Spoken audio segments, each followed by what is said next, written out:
Tulog-tulugan ng po. Akala mo talaga natulog na Okay, time check. Alas 7:30. Binuksan ko na ang ilaw. Uy, walang laman. Pukin ng buti na lang may bigas. Uy, nagsahing na siya.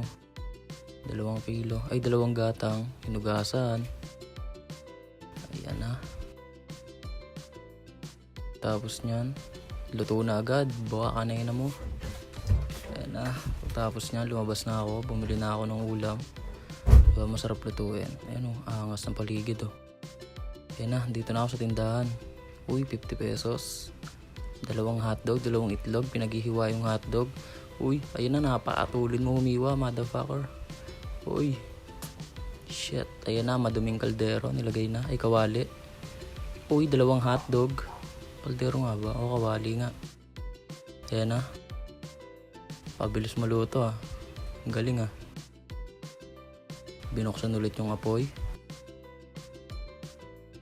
Itlog naman.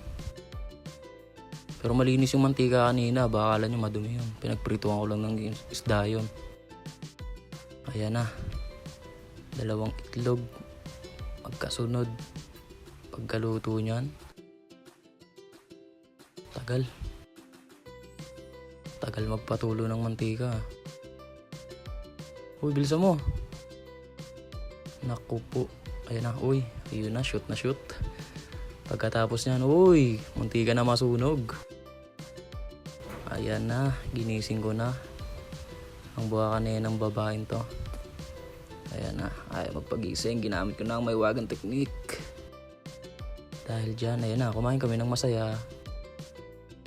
Uy, kala ko masaya. Di pala. Ayan na. Happily ever after.